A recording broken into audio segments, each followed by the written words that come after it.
You are not leaving this store until I see what's in that purse. I just purchased this item. Here is my receipt. We've been watching you. Open the bag. I will not. You have no probable cause. You're not leaving this store until I see what is in that purse. The voice cut through the ambient jazz music of the high-end department store like a serrated knife. It was loud, abrasive, and dripping with an unearned authority that instantly froze every shopper within a 30-foot radius. A young mother clutching a stroller pulled her child closer. A couple examining crystal stemware set the glasses down, terrified to make a sound. At the center of this sudden vortex of tension stood two people who could not have been more different. One was a man in an ill-fitting polyester security uniform, his name tag reading Gary, and his hand resting aggressively on the baton at his belt, his face flushed with the adrenaline of a predator who thinks they have finally cornered their prey. The other was a woman named Alana Mercer, dressed in a sharp beige trench coat, holding a small shopping bag, and looking at the security guard with a terrifyingly calm expression that should have been his first warning sign. "Whatever you think you saw, you are mistaken, and if you touch me again, you will regret it." Alana said, her voice low and steady. Gary laughed a short, sharp bark of disbelief, because in his mind he held all the cards. He was the authority, he was the protector of the merchandise, and she was just another suspect trying to intimidate him. He stepped closer, invading her personal space, his breath smelling of stale coffee and mints. "I am not asking," he sneered, reaching for the strap of her handbag. But what Gary did not know, what he could not possibly have known in that moment because his own bias had blinded him to the reality of the situation, was that he was not harassing a shoplifter. He was not stopping a petty thief.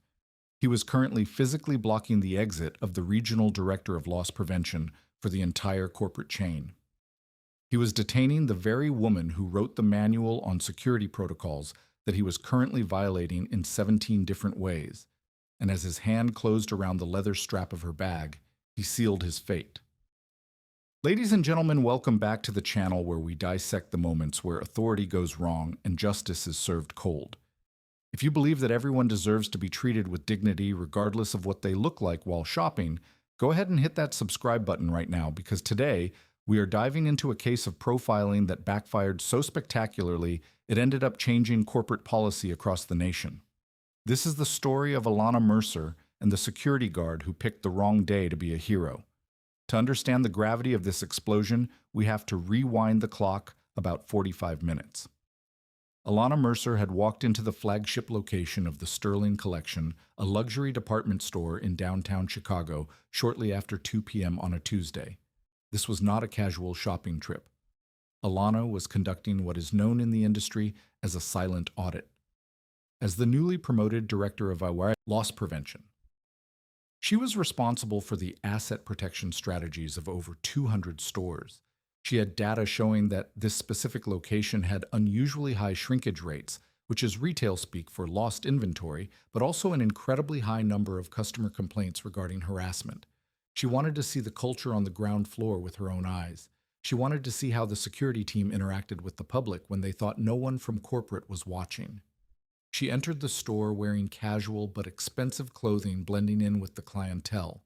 Within 30 seconds of entering the cosmetics department, she felt eyes on her. It is a sensation most of us know, that prickling on the back of your neck when you are being watched. Type "watched" in the comments if you have ever felt that feeling while you were just trying to buy toothpaste or a pair of jeans. Alana glanced at a mirrored display case and saw him. Gary. He was standing near the entrance to the perfume section, staring directly at her. He was not scanning the room. He was not checking the exits. He was laser-focused on the black woman who had just walked in. Alana tested him. This is a standard maneuver for loss prevention professionals. She picked up a bottle of perfume, examined the price tag, and then set it down, moving purposefully to the scarf section 3 aisles away. A good security guard watches behavior, not people. If a subject moves away, the guard should resume scanning the general area unless there is probable cause. Alana moved. Gary moved. He did not even try to hide it. He shadowed her, pacing parallel to her down the main walkway. Alana stopped at a rack of silk scarves, running the fabric through her fingers, checking for quality, but also checking the reflection in the glass pillar next to her. Gary was standing 10 feet away, pretending to adjust his radio, but his eyes were locked on her hands. The store was busy. There were teenagers with backpacks in the electronics section. There was a man in a heavy coat in the jewelry department, which is a massive red flag in a heated store. Yet Gary ignored them all. His entire world had narrowed down to Alana. The harassment was subtle at first. It was the proximity. He was standing too close, violating the 10-foot rule that retail security is trained on. Then came the aggressive customer service. This is a tactic used to spook shoplifters without technically accusing them. Gary walked right up to her while she was looking at a leather planner.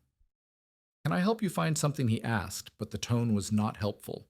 It was accusatory. It implied you do not belong here. Alana looked him in the eye. "No, thank you, I am just browsing." Gary did not leave. He stood there for a full 10 seconds, staring at her hands before turning and walking only a few feet away. Alana knew exactly what was happening. She was being profiled. She had seen the statistics, she had led seminars on implicit bias, but experiencing it firsthand was a visceral punch to the gut. She felt the heat rising in her chest, the humiliation of being treated like a criminal in a store she technically helped manage. But Alana was a professional. She needed to complete the audit. She needed to see how far he would go. She picked up a high-end fountain pen boxed in velvet. She carried it visibly in her hand, not concealing it. She walked to the register. Gary shadowed her the entire way, walking briskly to cut off her angle as if she were about to bolt for the door. At the register, the cashier was friendly, oblivious to the tension. Alana paid for the pen with her corporate credit card. She took the receipt. She placed the boxed pen in the small shopping bag the cashier provided. The transaction was complete. Legal ownership of the item had transferred from the Sterling collection to Alana Mercer. She turned to leave. This was the moment. This was the point where a competent security guard would disengage. The subject had purchased the item. There was no concealment. There was no suspicious behavior. But Gary was not operating on logic. He was operating on a narrative he had constructed in his head from the moment she walked in. He was convinced she had taken something else. Maybe a scarf, maybe a sample. He could not prove it, but his gut told him she was guilty. And in his mind, his gut was evidence enough. As Alana walked toward the revolving doors, Gary made his move.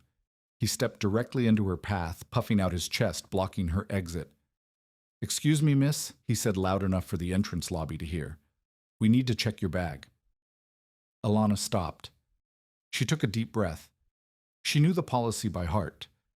The Sterling collection policy stated clearly that bag checks could only be requested if the security officer had maintained 100% continuous observation of the subject, seen the subject conceal an item, and seen the subject pass the last point of sale without paying. Gary had failed on all 3 counts.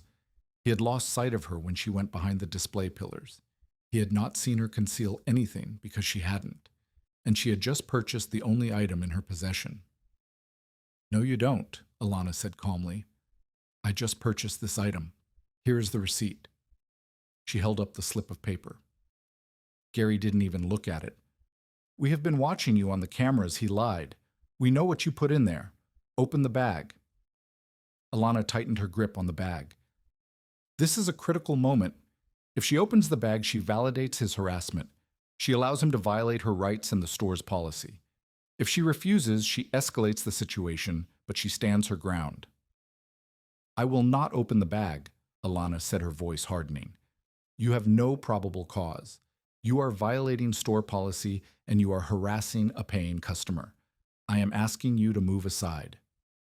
This was the moment the cell phones came out. Bystanders, sensing the volatility of the situation, began recording. The red recording dots of a dozen iPhones blinked into existence, capturing the scene from every angle. Gary saw the cameras, and rather than backing down, he doubled down. He felt he had to perform now. He had to show he was in control. "You're not going anywhere," he shouted, reaching for her arm. That contact was the fatal error. Security guards are strictly non-touch employees unless there is an immediate threat of violence. Touching a customer who is not violent is battery. It is a lawsuit waiting to happen. Alana pulled her arm back sharp and fast. Do not touch me, she commanded. Gary flushed red. He keyed his radio. Central, I have a 1099 at the north exit. Subject is non-compliant, requesting backup and PD. He called the police. He actually called the police on his own boss. Alana watched him do it, and for the first time, a small cold smile touched her lips. You called the police, she asked. Good. I will wait. And that brings us to the standoff. For the next 10 minutes, Gary stood in front of the door, arms crossed like a bouncer at a nightclub, while Alana stood perfectly still checking emails on her phone. The customers were whispering. The managers were nowhere to be found, which was another mark on Alana's mental checklist. The atmosphere was electric with unspoken racial tension and the arrogance of unchecked power. Gary was smirking, thinking he had won. He thought the police would arrive, search her, find whatever imaginary stolen goods he had hallucinated, and haul her away. He was fantasizing about the high fives he would get in the break room. He had no idea that he was currently starring in the opening act of his own professional funeral. Type waiting in the chat if you have ever had to wait for someone to realize how badly they messed up. The wait was excruciating, but it was necessary. Alana needed the police there. She needed an official police report to document the incident because she was not just going to fire Gary. She was going to dismantle the entire toxic ecosystem that allowed a Gary to exist. The sirens cut through the heavy silence of the department store lobby, their wail growing louder until the blue and red lights began to stroke the glass of the revolving doors. Two uniformed officers stepped inside, adjusting their belts, looking between the frantic security guard and the calm woman in the trench coat.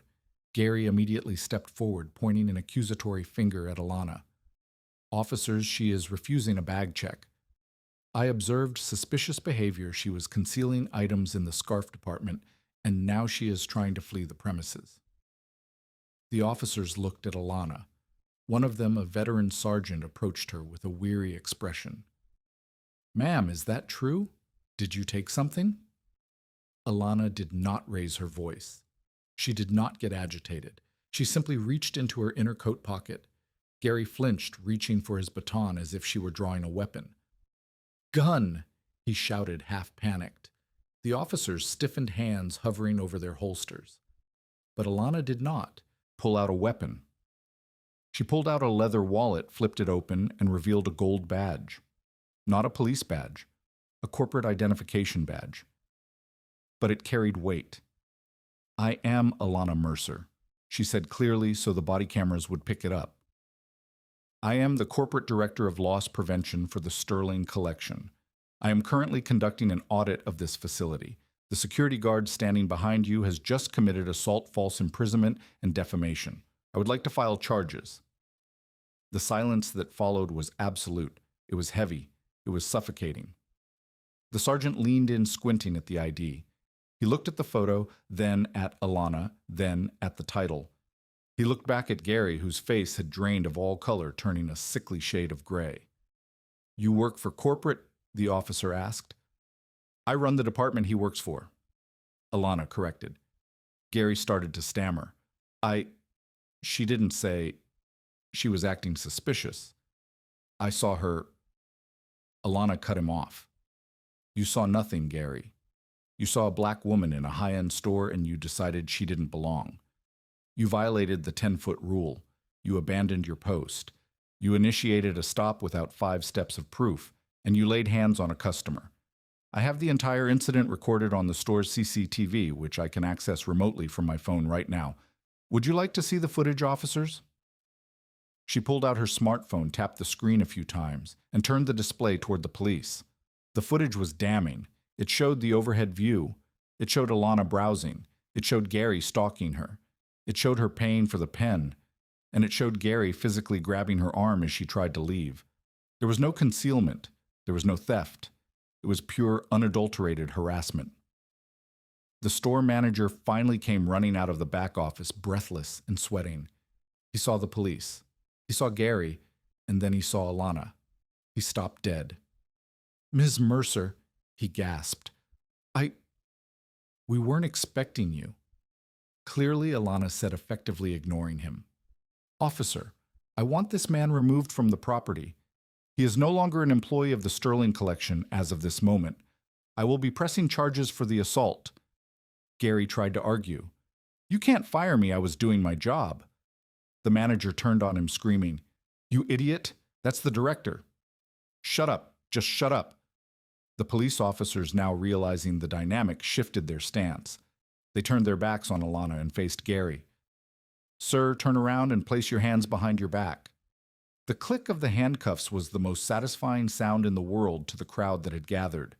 People were cheering. Someone shouted, Bye, Gary, as he was marched out of the store past the very exit he had tried to block. The video of the arrest hit TikTok within the hour. It garnered 2 million views by the time Alana finished her statement at the precinct. The internet did what the internet does best. They dissected the footage. They found Gary's social media profiles, which were riddled with biased rhetoric and complaints about his job. They found the store manager's LinkedIn. The hashtag #FireGary trended globally. But the real story wasn't just the viral moment, it was the systematic dismantling that followed. Alana didn't just fire Gary. She used the incident to launch a scorched earth investigation into the entire regional security team. She reviewed 3 months of footage from that store. She found that Gary and 2 other guards had a pattern of stopping minority shoppers at a rate of 5 times higher than white shoppers, with 0 resulting arrests. It was a harassment ring disguised as loss prevention. Alana fired the entire security staff of that location. She fired the store manager for negligence. She instituted a new zero-tolerance policy for racial profiling that included mandatory quarterly training and automatic termination for any guard who initiated a physical stop without 100% proof. The lawsuit she filed against the security contracting company that hired Gary was settled for an undisclosed amount, but rumors put it in the mid-6 figures, which Alana donated entirely to a legal defense fund for victims of retail profiling. 6 months later, Alana gave a keynote speech at the National Retail Federation conference. She played the video of Gary blocking the door. She looked out at the sea of executives and said, "Security is not about intimidation. It is about protection. If your guards cannot tell the difference between a criminal and a customer, it is because you haven't taught them the difference, or because you don't care. We cared. And we cleaned house." Gary pleaded guilty to misdemeanor assault to avoid jail time. He lost his security license permanently. He's currently working in a warehouse where he interacts with boxes, not people. The Sterling Collection saw its shrinkage rates actually drop after the firing, because the new security team focused on actual thieves' rings rather than harassing innocent shoppers. Alana Mercer proved that being calm, being professional, and knowing your rights is the ultimate weapon against tyranny. She walked into that store a suspect and walked out a legend. The lesson here is simple. Never judge a book by its cover, and never ever assume that the person you are bullying doesn't have the power to end your career with a single phone call. If you enjoyed this breakdown of justice served, hit that like button and share this story. Let's make sure everyone knows their rights so the next Gary thinks twice before he blocks the door. Stay safe, stay smart, and always keep your receipts.